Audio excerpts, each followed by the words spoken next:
Hello and welcome to the Jazz Drummers Blueprint podcast. This is episode 6, Tim. I can't believe we got to episode 6 already. I This is know. Andy Applegate, And I'm Tim Metz. and today we are going to talk about how important we think it is for a drummer to learn another musical instrument. Is it Yeah. important? Is it even necessary at all? Is it worth talking about? We talked about going to school for music, and obviously, if you go to school for music, you're going to be required to learn piano at least, possibly playing mallets as well. But what if that's not your history? What if you're just a drummer? Is it worthwhile to put time into learning another instrument? What do you think, So I'll Tim? save us a lot of time. Yes. All right. Episode over. Yeah, yeah. We're done. Why? Yeah. Why is it important? What do you get We out of have it? to get into the why. Yes, the why.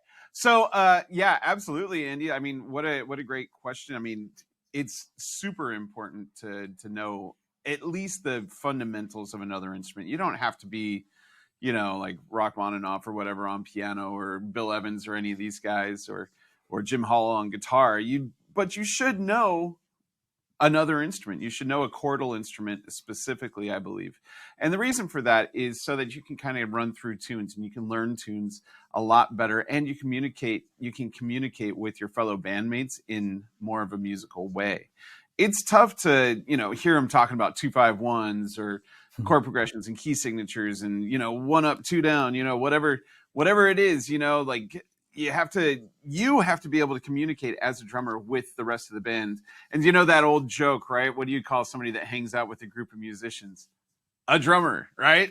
You don't want to be that drummer. You want to be the person that can suggest chord changes, that can get in there and know the melodies of the tunes and know the notes and be able to really, contribute musically. And that'll only make your drumming stronger too.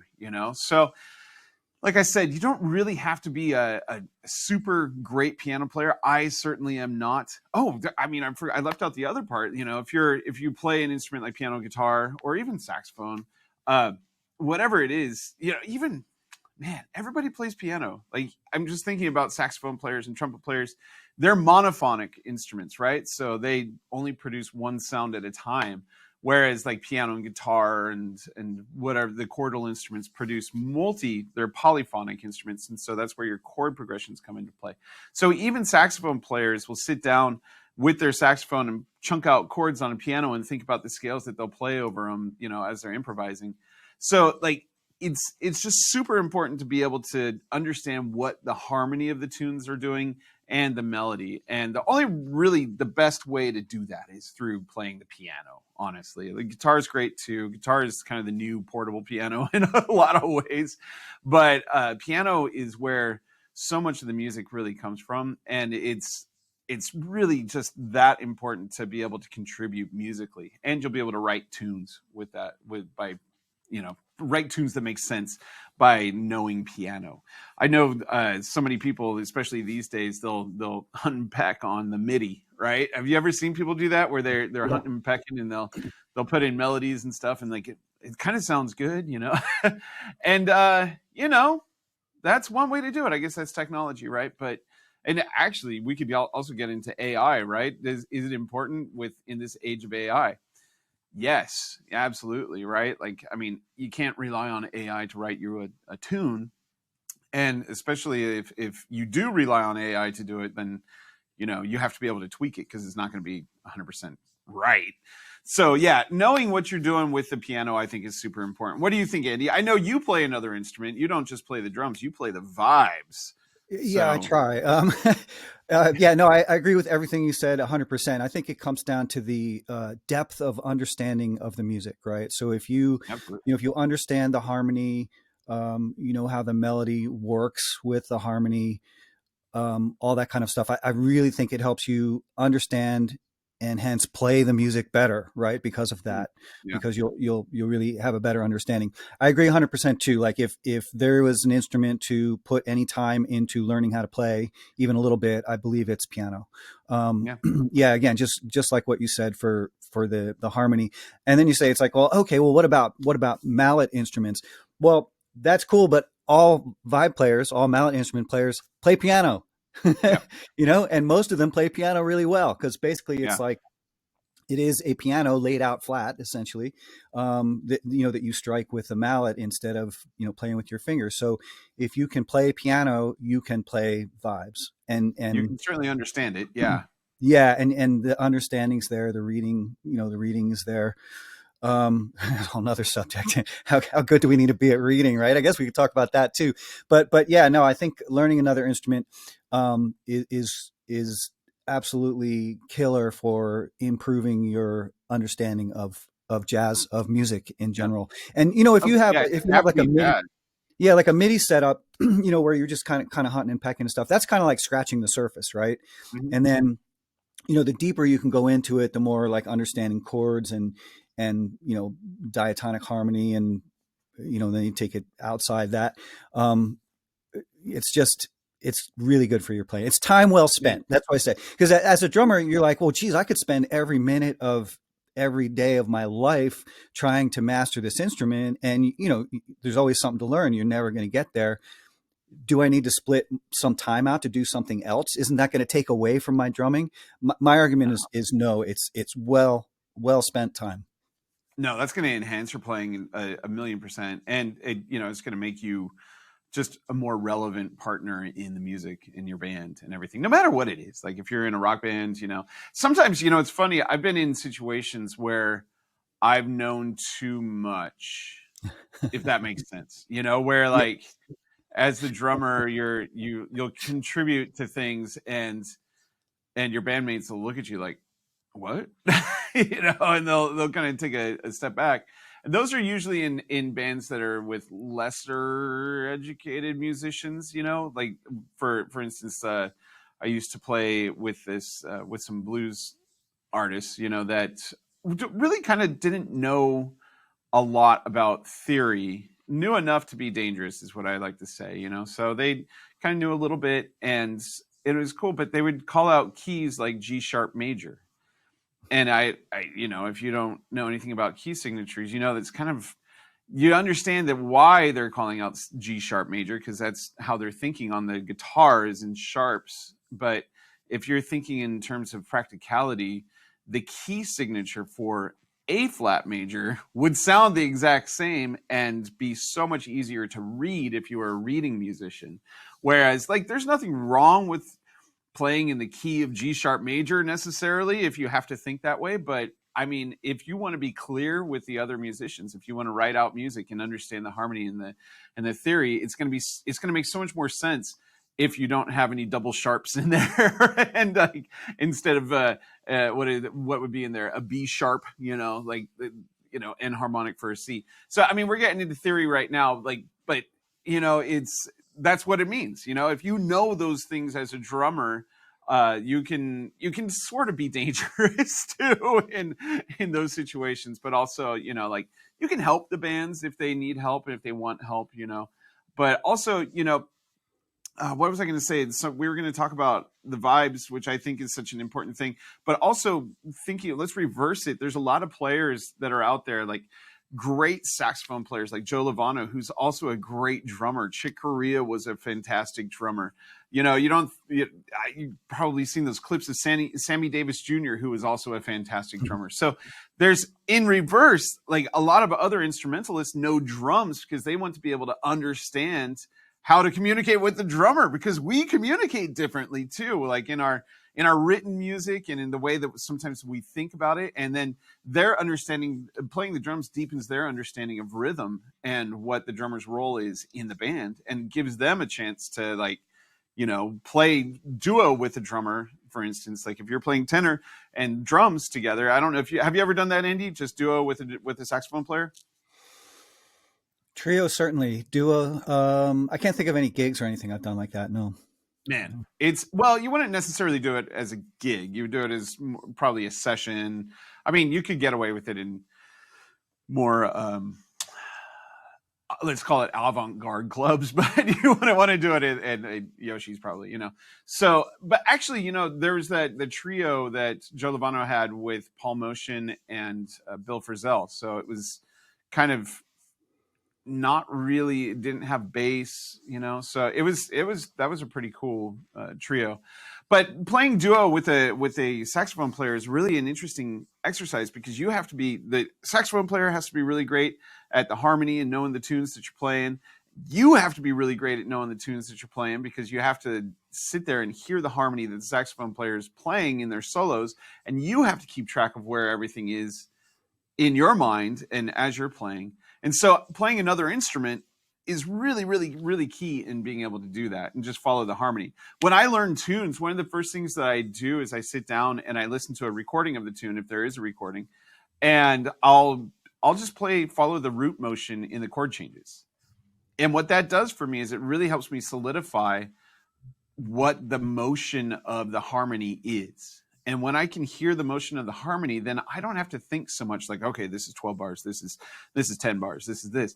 I know, okay, here's this part in the chord changes that I'm going to listen for and I'm going to anticipate. And I know this part right here because it's going to help me really accentuate the form, right? And you can't do that if you don't know a little bit about piano. And again, we're not saying that you have to be like the best piano player in the world or anything, but you really have to know enough about where the notes are on the piano, know a little bit of between major and minor, and be able to play some melodies here and there. And it just opens up your playing. Before we started, we were kind of talking about, like, what about percussion, Andy? Have you ever had any gigs like, non-pitched percussion, like bongos, congas, hand drums, timbales? Has that ever come up for you in any gigs or Yeah, anything? it has quite a bit actually over the years, and I never learned hand drums very well. I was never very Mhm. good at it, but I did have a gig with a guitar. There's two guitar players actually. So this is funny, but it was back when I lived in Philadelphia. It was two guitar players and me playing percussion, and I would bring a conga drum, a snare drum, and hand percussion, Mm. and just use various things for different songs. That was mostly original music, so it was I wasn't trying to recreate anything that had already been done, so I could kind of do my own thing. And it was a lot of fun. It was a lot of fun, but I was definitely lacking then and still now technique with hand drums. It's kind of on my list of things I'd really love to learn how to do better. Or learn how to do it all. Really, I mean, I have a, I love play. I have some vibes gigs, and often I'll bring like bongos and hand percussion and stuff. And instead of comping, especially if I have like a piano player or something, I'll play percussion when I'm not playing Oh, that's melody great. or soloing. And it's a lot of fun and it adds so much to kind of the flavor of the music. And again, I'm not very good at hand percussion, but Right. even not being great at it still adds this really nice flavor. So I think it's something that, we should all try to learn a little bit. But again, it's a whole nother world. You could spend your entire existence learning that stuff. So Yeah. it's like, is it worth taking some time away from your drum set studies to learn hand percussion or something like that? Probably, maybe. I Oh, guess everybody's a little definitely. different, but I think we should Yeah. all know it a little bit. Like, Yeah. and like if someone asks you to play, let's say shaker, right? Everybody thinks like shaker is the easiest instrument in the world. Terrifies me. Not if you've never done it before, and you have to, you really need to get a good feel for it. So I think that kind of stuff is really very important. Oh, Because just think like about playing shaker at like that tempo. Oh my God, that's scary. That's yeah, hard. being able to get the accents where you want them and change it up so you're not playing the same thing all the time. So there's a Hmm. multitude of different ways to play a shaker, right? And knowing Yeah. at least a handful of those things is I think is very useful for any jazz drummer. Yeah. Well, I think for any drummer, really, it doesn't matter Yeah. if you're playing jazz or any style. It's I don't own any bongos. I don't own any congas. I learned a little bit in college. Again, just a little bit. Got the taste of it. Got you know functional, I would say, with the slap tones, the bass tones, and the tone tones. Learning some of that stuff and learning some of the ways that the kungas in particular contribute to the music. I think that's been a really important thing, and it's taken me a long way. Where I can, if I need to, I can sit in and play congas, and I'm not good at it, and I would never like pretend to like sit there and play a whole gig, but if I needed to play something, I could do it. And you know, I think that that really helps add. Now, here's the other thing. Like, I don't think I would always turn down a conga gig. Like, I would not take it. I'm not that good. I'm not, but just being able to do what Andy was saying, like if you need to just, if there's some congas up there and you can play them, like do it. You know, I think that that's really cool. You know what other instrument is particularly difficult? Take a guess. In the hand percussion world? Yeah, in the hand percussion world. Yeah. Oh, are you going to say cajon? No. What Cajon is it? is cool because you can almost turn it. It's almost like a drum set, right? Yeah, Once yeah. you figure it out, it feels more like a drum set. Tambourine, Oh, especially classical tambourine, oh you my know, gosh. or Yeah, bandiero. doing rolls and stuff. Oh my God, Oh, that's a whole nother world, man. It's like it's you amazing. you could spend weeks and months and years just learning how to do that properly. Yeah. Absolutely. Tambourine is such a it's a loud instrument too. It's very jarring if you don't do it right. Pandeiro, if you've ever seen the Brazilian pandeiro players that can play, it sounds like an entire symphony, like the way that they can manipulate one instrument to do that. I mean, or at least it sounds like a whole rhythm section. It's absolutely insane. So check that out. Like listen to some pandeiros, you know, for all the listeners out there. They it's insane. But yeah, I actually, you know, it's funny. I had a student a while ago who was in high school and she was auditioning. She went to, she was applying to Stanford, and not as a music major, but she was applying to Stanford as you know just a regular student. And one of the things that she did was recorded a long video of all of her musical things, right? All the things that she did musically. So she recorded a Roy Haynes solo on In Walked Bud, which was incredible.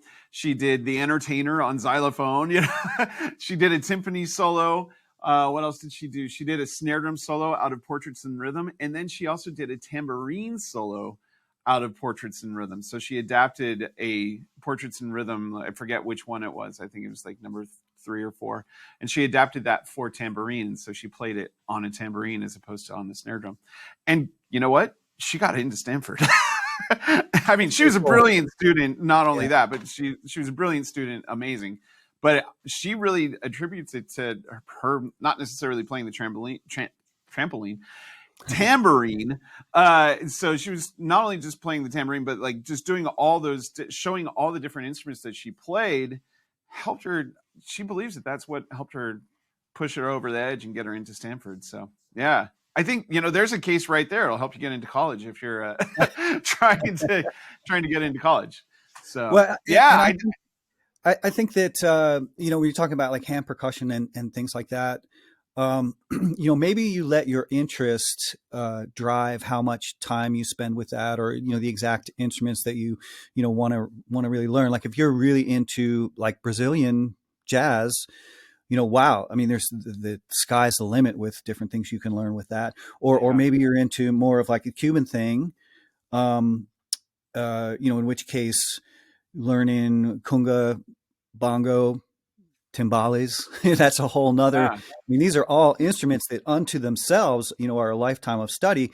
But as a drummer, man, is it fantastic to know the basics of that stuff. And especially if you know some of that stuff, especially in the Cuban uh, arena, like I think it helps you play with percussionists better. Like if you have a oh, basic understanding of what they're doing, then mhm. you can kind of understand. And that's maybe, boy, is that a big topic to get into, right? Like the whole Latin Right. thing and how does Latin interface with you know traditional I jazz. feel like we should have a guest for that one. We should Yeah, maybe that would be talk. fantastic. Yeah, But I think that you know if you're interested in that kind of music and you enjoy it, it again, it's time really well spent, and everything that you learn in that area, I think is going to directly come back and help you on drum set. Because think about you know you're playing a Latin tune on drums and solo vocabulary.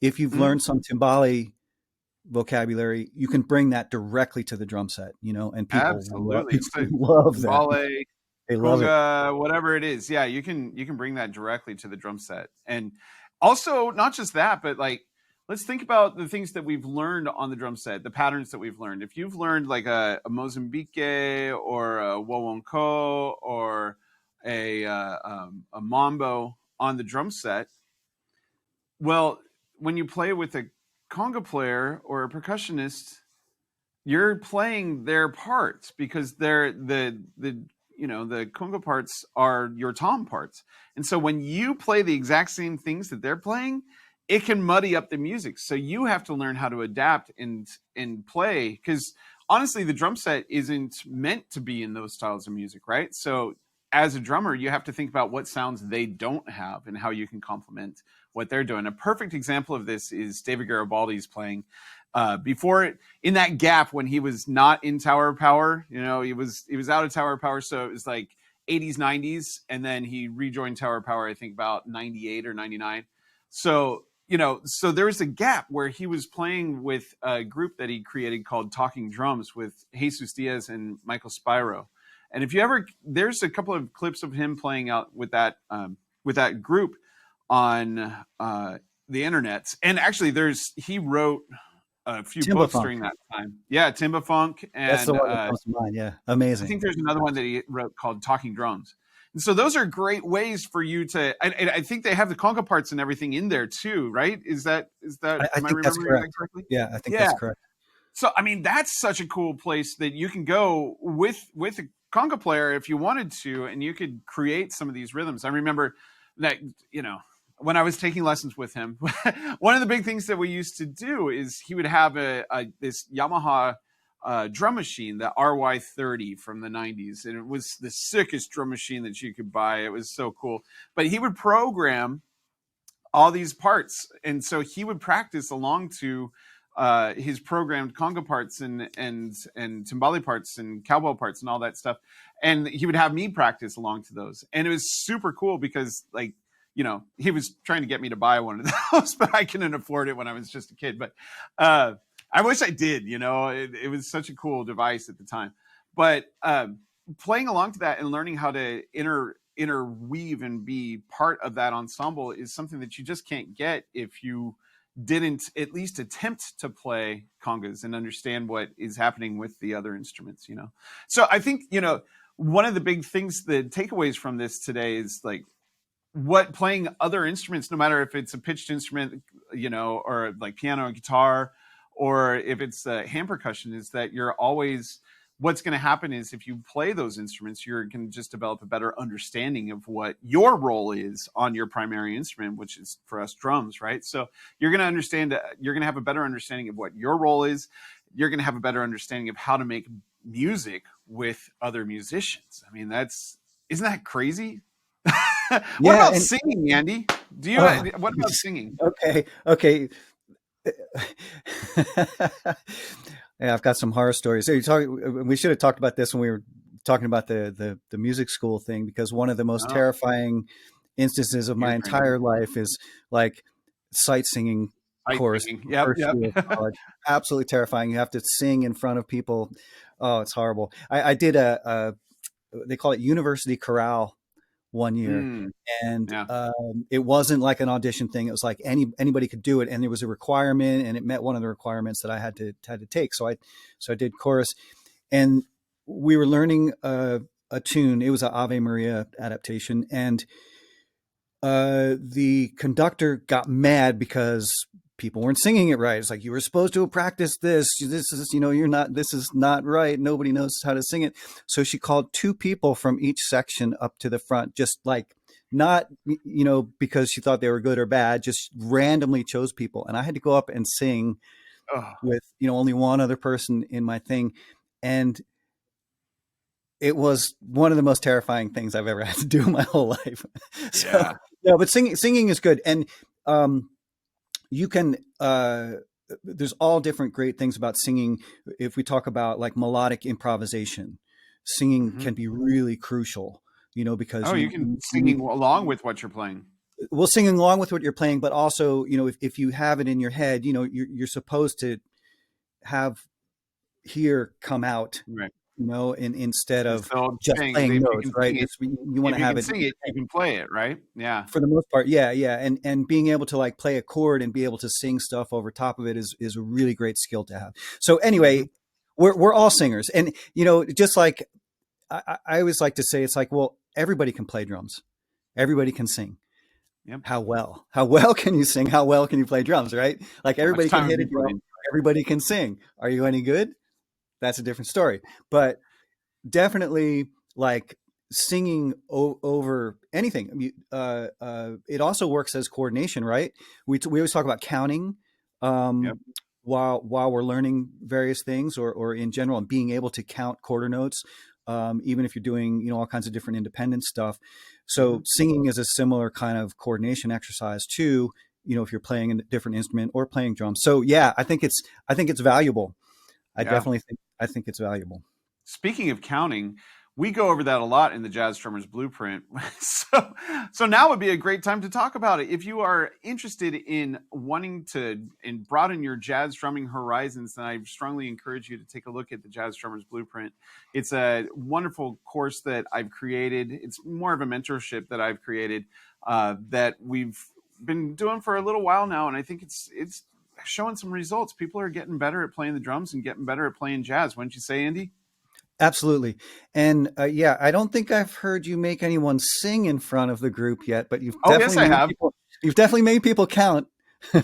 No way. We've done the singing. I've had people sing there. It was a little while ago, and I'm careful with that because I don't want to embarrass Traumatize anyone? anyone. So, yeah, I really Yeah, don't want to put anybody too far out, but at the same time, singing and understanding melodies. Yeah, actually, I remember Corey. Like I had him singing melodies over his that's soloing. right. Yeah, That's so right. yeah, it is. Singing and playing is an important thing. So, but yeah, so if you want to check it out, check out the link that's below in the description, and it's Jazz Servers Blueprint is our sponsor. Obviously, it's the name of our podcast, and it's just a wonderful community that we hope you would like to become a part of. So, getting back to singing, I have a couple of singing horror stories too. I was sight singing in college is just the worst. It is absolutely awful. I can't do it. And people that can do it are amazing to me. Like I see it, and let me just stop myself for a second because I said something that I want to take back. I said I can't do it. That's not true. Anybody can do anything, just like Andy was saying. How much time do you put into it? I could do it if I sat there and spent a lot of time doing it. But again, going back to our interests, it never fully interested me. And I never grabbed my interest enough. And I never thought that like it was something I really wanted to do. Should it be something that I do? Probably. So there you go. If you find yourself, this is a free lesson right here. If you ever find yourself saying, I can't do something, you're lying to yourself. The only thing that you're doing is you're making an excuse for the reason why you're not doing something. You can always do something. You can always, that's also like, I have a hard time playing paradiddles over 120 beats per minute. Okay, well, that's what you should practice. So, whenever you're looking at and you find yourself saying that word, I can't, that just means that you haven't tried hard enough and you haven't worked hard enough at it. And so I caught myself with that one. So anyway, sight singing in college was really terrible. I didn't work hard enough at it, and that was awful. I remember we had to sing in ear training, and I made a pretty decent effort to sing okay. And the person next to me was like, "Hey man, can you just not sing because you're messing me up?" Devastated. Ah. So you know it was never a really great thing for me. Now another thing about singing, right? So I always do say that you should sing melodies. You need to know the melody. You need to know the melody of tunes, and if you can sing the melody of the tunes, being able to sing the tunes accurately is really important. But one way to get really good at accurately singing tunes is to sit down and play the tunes on the piano and try and sing it at the same time. So again, I think singing is a great thing to do, but it doesn't take the place of another instrument, right? So I think if you can sit down and really hammer out the melodies on a piano, then your singing will get better and your the accuracy of your singing. Well, this is another quick story. I usually have people sing straight note chaser, and one of the things about straight note chaser is that many times when I have asked people to sing that, if they haven't been studying with me yet, they don't sing it accurately. The rhythms get messed up. You know, like the rhythms say, like they sing it in a way where they're not thinking about the music, right? So if you're playing it on piano, you have to think about the rhythms. You have to think about the notes and the rhythms. So I think that singing is very, very, very important, but it's secondary to knowing another instrument. And again, all great vocalists know how to play piano or guitar or another instrument as well, right? So I think, you know, being a multi-instrumentalist is such a huge thing. Again, you don't have to be the best singer, drummer, or best piano player, singer, or guitar player out there, but you definitely can't need to know your basics on some of these instruments so that you can really, really contribute to the rest of the music. So yeah. So, okay, so you're a drummer. You've had no experience with any other instrument. You have, you know, a medium amount of time to practice drums. You decide like, okay, I'm a jazz musician. I want to learn how to play piano a little bit. How much time do you spend? How do you go about? How do you start? What would be Yeah, your that's a great recommendation? question. I would say find a teacher, really. Like, don't necessarily take a break from playing the drums, but find a teacher and or an online course or something like that. We have a friend that owns a school called the Jazz Piano School, and hopefully we'll have him on the podcast at some point. But find a place where you feel comfortable learning and spend a lot of time at first. It's gonna hurt. You're a beginner. Be graceful with yourself, and you know, like you have to spend some time doing it. You have to learn. Very first thing you need to do is just learn where the notes are on the piano, what they are. If you don't know anything about the piano, you should get to know the very basics of the piano. Learn how to make a scale. If you don't know how to do a scale, C major is a great place to start. You know, I'm when you get into it, if you want to get really good at piano, you need to know your fingerings for all your scales and all that stuff. But if you need to just hunt and peck, it depends on where you are, where you're coming from. I think with your whole um, your previous experience. If you have a little bit of experience with the piano, then it would probably be you could probably hunt and peck and get through some things. But having a teacher would really help you move your melodies and be able to play the instrument more efficiently. You'll save yourself some time if you do that. And especially if you help guide the direction of your teacher, right? Of your learning. So if you go in there and you tell your teacher like, "Hey, I really just want to be functional. I want to be able to sit down and play the melody of a tune off of a lead sheet and maybe comp behind the chords," right? If that's all you have to do, then your teacher will help you with some basics, like some scales, and then you'll start reading through some tunes and they'll correct you with fingerings. They'll teach you how to finger the melody in a way that's efficient for your hands. And then also, just like any other instrument, you have to worry about your wrists and injury, right? So they'll teach you how to hold your hands in the right spot and be relaxed while you're playing. I know that for a fact, like if I sit down and I'm playing piano for a little bit, my wrists can sometimes get a little messed up. And that's because I don't play with really great technique. So I would highly recommend that you always seek a good teacher that will teach you how to play relaxed and give you exercises to play relaxed and then teach you how to run through tunes. If that's all you ever want to do, you'll be great. If you want to then take it further, that's up to you. And so I don't know what that looks like to start for you either. You know, that's something where like, you know, some people just take to it right away and other people like me, it's hard for me. It takes me a while on the piano. And so I have to spend a lot more time practicing the piano if I need to do something than I do playing the drums. Like if I learn something new on the drums, I can usually have it pretty well in my head and in my hands within an hour or so. Like it doesn't take me long to get that together because I'm so familiar with that instrument. With the piano, it'll take me a long time to get even just the very basic things together. So it's a struggle, but it's a worthwhile struggle. Does that sound like that sound accurate, Andy? Is that, Yeah, do you have I anything to think add? so. I think so. I love the recommendation to get a teacher, at least go for a couple lessons with a teacher to Oh yeah. get you started, pointed in the right direction. There is tons of online resources now, which is great. But from a health perspective, being one on one with an instructor could be very, very helpful. So I would say, there's two things that we talk about with kind of how you spend your time doing anything really. One is frequency and the other is duration. So frequency is like how many times you do it, per week or month or whatever. Mhm. And then the duration is how many times or how long per, session you spend. Right. So I, I would advocate for, if you're trying to learn anything new, I mean, I would even, even with practicing drums, frequency is important. Like if you do something for a Frequency is little while more every important. day, a little bit every day is much better than like doing a whole bunch of time one day and then not doing it Yep. for another 6 days. So especially if you're trying to learn something like piano, I would advocate for like setting aside, I mean, it could be as little as like 15 minutes a day, but if you really focus for those Oh yeah. 15 minutes, you can really get yourself going. But doing it almost every day of the week rather than once or twice a week, I think that would be Right. a good effective way to get going.